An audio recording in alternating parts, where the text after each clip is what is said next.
Small Group merupakan komunitas tempat bertumbuhnya kerohanian Anda. Karena itu, jangan lewatkan kesempatan ini. Mari bergabung dan hadirlah bersama kami dalam Small Group yang diadakan setiap hari Kamis pukul 18.30. Untuk informasi lebih lanjut, Anda dapat menghubungi Bapak Christian Santiko.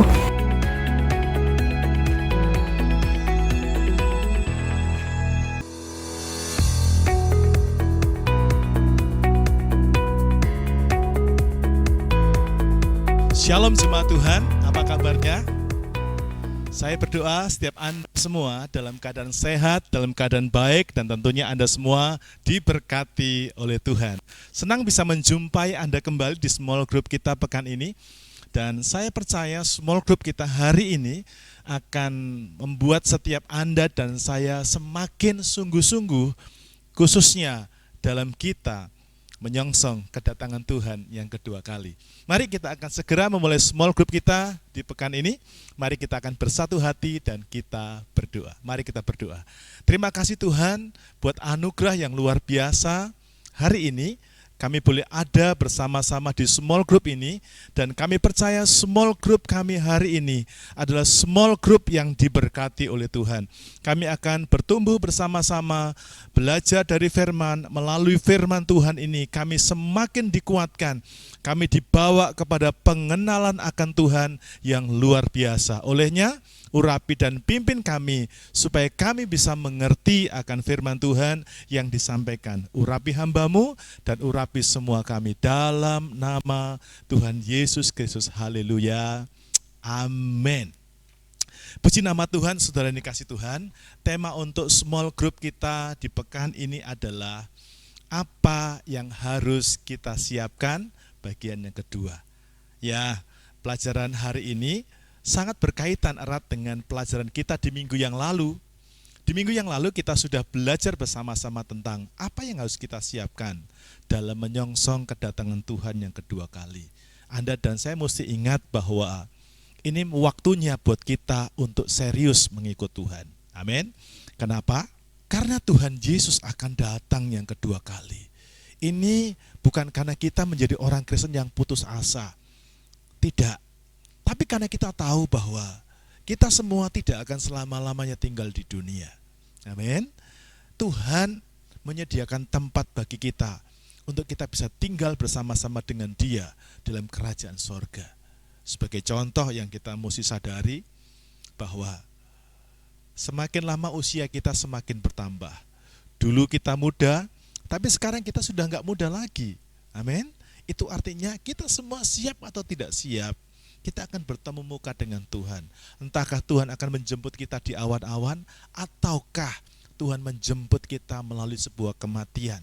Anda harus siap. Amin. Nah, pertanyaannya, sudah siapkah Anda? Yang kedua, bumi ini sudah tua. Masa tempuh, masa aktifnya bumi akan berakhir. Kalau kiamat terjadi, apa yang mesti kita lakukan? Anda akan kemana sesudah kematian? Nah, minggu yang lalu kita sudah belajar bersama-sama dari Matius pasal yang ke-25 ayat 1 sampai 6. Di sana kita belajar ada dua hal yang mesti kita siapkan. Yang pertama, kita mesti mempersiapkan pelita. Apa itu pelita? Pelita itu bisa tentang Tuhan Yesus. Saudara dan saya harus punya Tuhan terlebih dahulu. Amin. Kita harus punya Tuhan. Amin. Nah, dunia itu mengajarkan banyak Tuhan. Hanya ada satu Tuhan yang bisa membawa Anda kepada keselamatan yang kekal, yaitu Tuhan Yesus. Miliki Dia. Dan yang kedua, apa artinya pelita? Pelita itu berbicara tentang firman.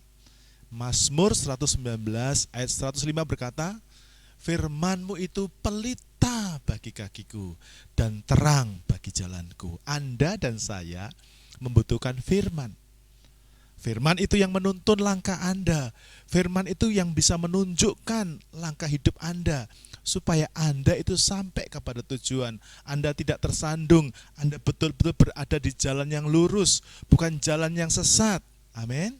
Jadi dua hal ini adalah gambaran atau arti dari pelita yang Anda harus siapkan. Miliki Tuhan dan miliki firman. Nah sekarang kita akan melihat bagian yang kedua, apa yang harus kita siapkan. Yang kedua adalah minyak. Katakan sama-sama, saya harus mempersiapkan minyak saya. 2, 3, saya harus mempersiapkan minyak saya. Ya, apa artinya minyak? Alkitab menunjukkan kepada kita bahwa minyak dalam kehidupan orang Timur Tengah adalah sesuatu yang begitu dibutuhkan oleh orang-orang yang ada Timur Tengah. Bangsa Israel, umat pilihan, mereka tiap-tiap hari mereka membutuhkan minyak. Nah, minyak itu berbicara tentang Roh Kudus. Pertanyaannya, siapa itu Roh Kudus, saudaraku? Mari kita akan belajar bersama-sama dari firman Tuhan. Nah, Alkitab dalam Perjanjian Lama menyebutkan bahwa Roh Kudus itu berasal dari 2 kata. Kata roh dan kata kudus. Kata roh dalam Perjanjian Lama dari kata Ibrani yaitu kata ruah. Nah, kata ruah itu artinya adalah nafas. Ini artinya menunjukkan sebuah nafas atau kekuatan dari Tuhan sebagai sang pemberi kehidupan. Nah, ketika kata ruah itu digabungkan dengan kata kudus, maka artinya menjadi kuasa ilahi atau kuasa Tuhan. Jadi, ketika kita berbicara tentang Roh Kudus, Alkitab kita mencatat itu artinya adalah kuasa Tuhan. Jadi, saudaraku, apa yang harus kita siapkan di dalam kehidupan kita menyongsong kedatangan Tuhan yang kedua kali? Kita membutuhkan kuasa Tuhan. Amin. Mari kita akan lihat bersama-sama di dalam Yesaya 63 ayat yang ke-10. Sama-sama kita akan baca 2, 3. Tetapi mereka memberontak dan mendukakan Roh Kudusnya.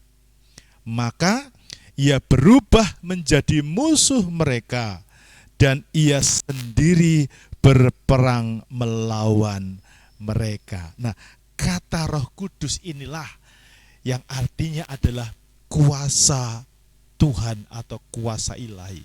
Saudara, kalau Anda melihat hari-hari ini sebelum kedatangan Tuhan, Anda melihat ada hal-hal yang dahsyat. Ada gempa yang dahsyat, ada tsunami yang dahsyat. Kelak kita akan lihat ada gempa yang dahsyat. Nah, kalau Anda melihat sesuatu yang dahsyat, bahkan kalau Anda sadari dosa hari-hari ini juga bergerak secara dahsyat. Anda dipengaruhi oleh dunia dengan dahsyat. Kenikmatan dunia ini dahsyat. Ya. Bagaimana pengaruh dunia untuk menarik Anda dari Tuhan itu dahsyat, kuat sekali tarikannya. Ya, keinginan akan kenikmatan dunia, akan uang, akan kekayaan itu begitu dahsyat menarik kita. Anda rasanya sulit untuk lepas dari sana. Itu sebabnya kita butuh apa? Kuasa Tuhan. Amin. Kita butuh minyak, kita butuh Roh Kudus. Itulah sebabnya sebelum kedatangan Tuhan, dalam menyongsong kedatangan Tuhan, Anda dan saya itu butuh minyak, Anda butuh Roh Kudus, Anda butuh kuasa Tuhan yang dahsyat yang akan memampukan Anda bertahan hingga akhir. Amin. Di Alkitab dicatat Tuhan ingin menyelamatkan Lot dari murka Tuhan. Tuhan menghancurkan Sodom dan Gomora. Dan mereka semua sudah dibawa lari keluar. Tapi begitu menyedihkan, istri Lot tidak bisa selamat. Padahal istri Lot sudah bersama-sama. Istri Lot sudah berjalan bersama-sama. Suami dan anaknya selamat, sayang istrinya tidak selamat. Kenapa? Karena istrinya lebih terpikat kepada dunia ini. Saya berdoa setiap Anda semua yang mendengar pelajaran ini, pria dan wanita, suami dan istri yang hari ini Anda mendengar, mari masing-masing kita berseru kepada Tuhan. Tuhan, aku butuh minyak-Mu. Tuhan, aku butuh Roh Kudus. Sekarang bukan waktunya kita saling tunjuk, saling tuding, saling lihat kejelekan orang, kekurangan orang. Kita saling mengingatkan harus, saling mengingatkan harus. Tetapi yang terpenting adalah perhatikan cara hidupmu masing-masing. Amin. Apakah engkau sudah hidup dengan kuasa Tuhan? Apakah engkau sudah mencari kuasa Tuhan? Apakah engkau sudah berlindung pada kuasa Tuhan?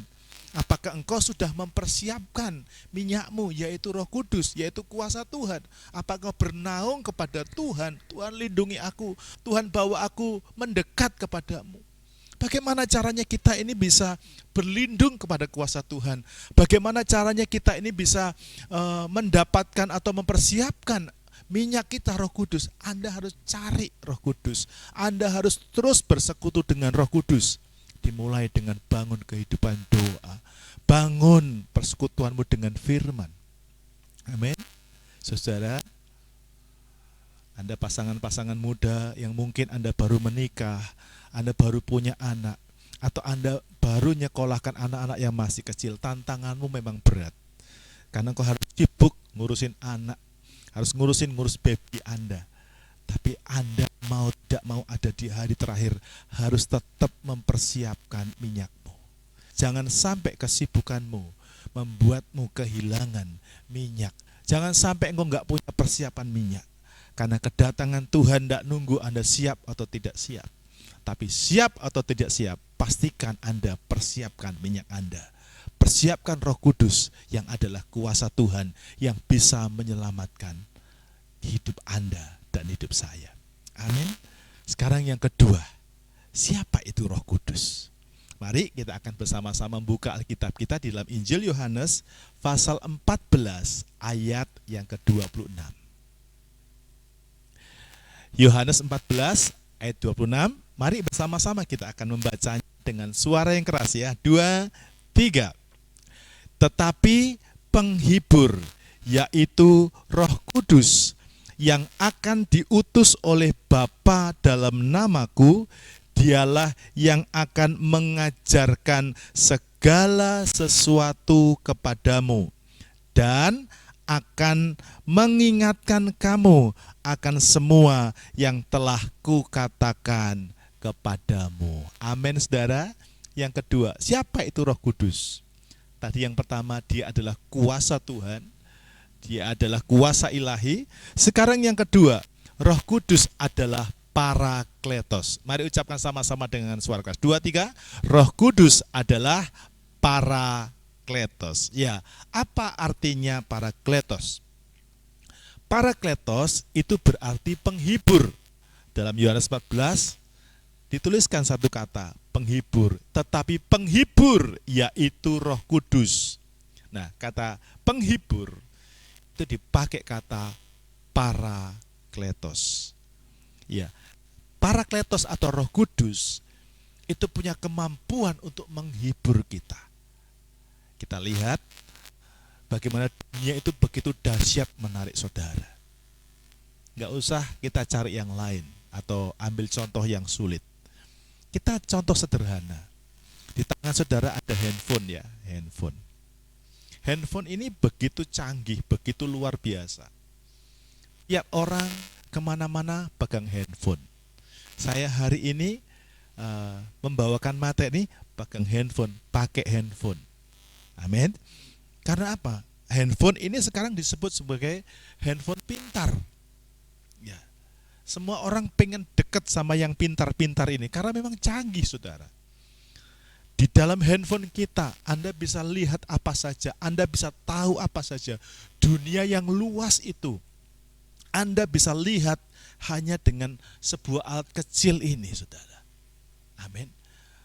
Tapi Anda lihat, pengaruh dunia yang dahsyat itu juga bisa menjebak Anda, menjerat Anda dengan satu alat yang kecil ini. Sehingga rasanya Anda mau menyerah. Tuhan, rasanya aku mau menyerah, Tuhan, mau ikut Tuhan. Aduh. Kenapa, saudara? Jeratan ini berat. Jeratan dunia ini berat, dahsyat. Ya, Anda mau berdoa saja dijerat sama handphone. Anda dibuat tidak tertarik, lebih tertarik kepada handphone. Anda membaca Alkitab, Anda enggak tertarik, Anda lebih tertarik untuk buka yang lain. Amin. Kenapa? Ini jeratnya kuat. Sehingga, aduh Tuhan kok sulit. Makanya kita butuh parakletos. Kita butuh penghibur. Penghibur itu akan datang kepada saudara kalau Anda datang kepadanya. Roh Kudus tolong, supaya aku bisa kuat, aku bisa bertahan, aku enggak kalah, aku enggak terjebak. Dia akan menghibur saudara. Dia menguatkan saudara dan berkata, ayo cari aku. Ayo utamakan Tuhan di atas segalanya. Amin. Ini baru dari jeratan. Parakletos berarti penghibur, menguatkan saudara. Ayo semangat. Sebentar lagi Tuhan akan datang, dia mengubah ya duka cita kita.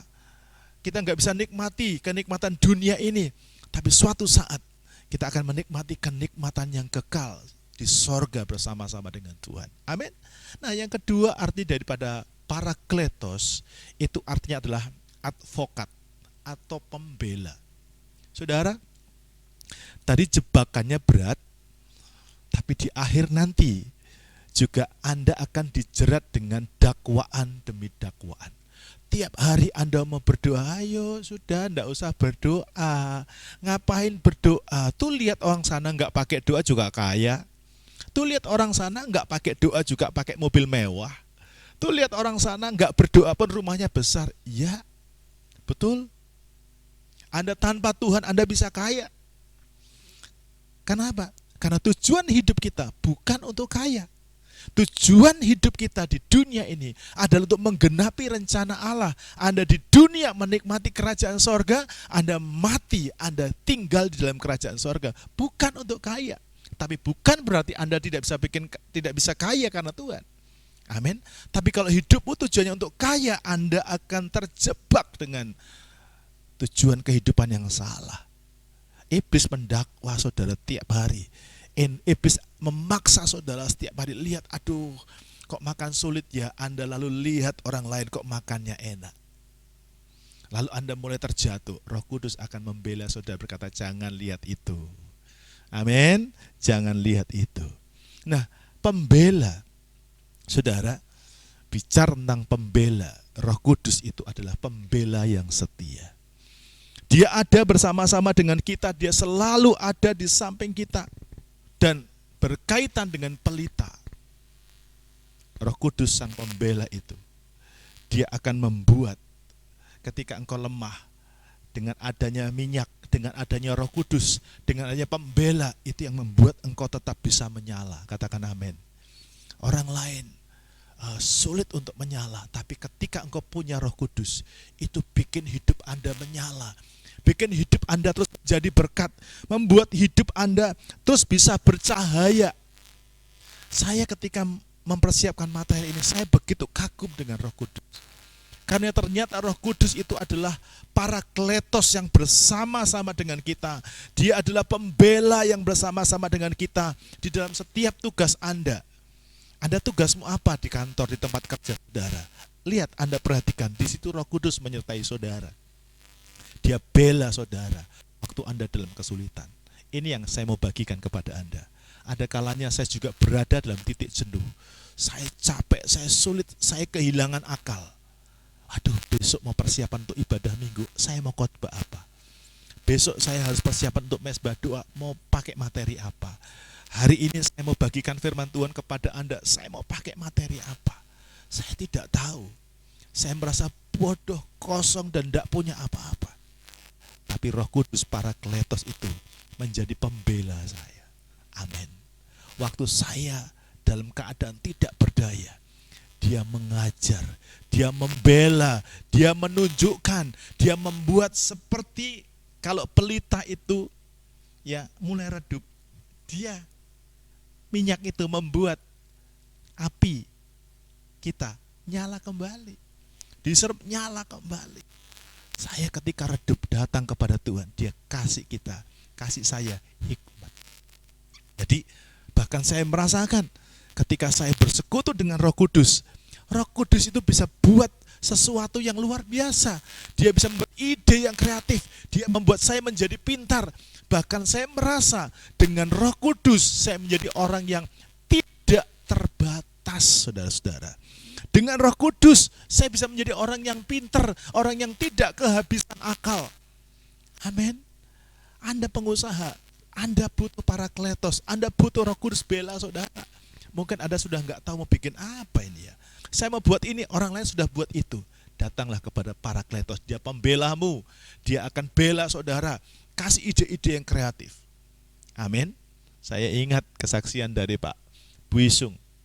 Beliau berkata, pada waktu dia mau kerjakan sebagai seorang mekanik, dia nggak tahu mau bikin apa. Tapi Roh Kudus memberitahukan. Roh Kudus ngajari bagaimana dia mesti ngerjain sesuatu. Saya ingat juga kata-kata Pak Kris ketika dia juga bongkar mesin. Dua orang ini sama-sama orang yang suka mekanik. Satu kali dia sudah lakukan semuanya, tunjukkan semuanya. Ini Pak Kris punya cerita. Lalu tiba-tiba Roh Kudus kasih tunjuk sama Pak Kris. Ada satu alat kecil, kamu ambil itu. Lalu diambil. Ketika ini masalahnya. Mendengar itu, Roh Kudus beritahu saya, itu loh peran daripada parakletos. Peran daripada Roh Kudus yang membelamu. Saat engkau terdesak, saat engkau terjepit, dia akan tolong kamu. Sehingga kamu tahu bagaimana cara bertindak. Amin saudaraku. Jadi persiapkan dirimu. Persiapkan minyakmu. Persiapkan menyambut kedatangan Tuhan. Dengan punya Roh Kudus yang terus ada bersama-sama dengan saudara. Terlebih di hari-hari terakhir ini saudara, kita butuh parakletos untuk membela, untuk menuntun Anda. Gimana caranya? Semua serba sulit. Amin. Anda bisnis sulit, Anda mau terbang sulit, Anda mau jalan sulit, semua sulit.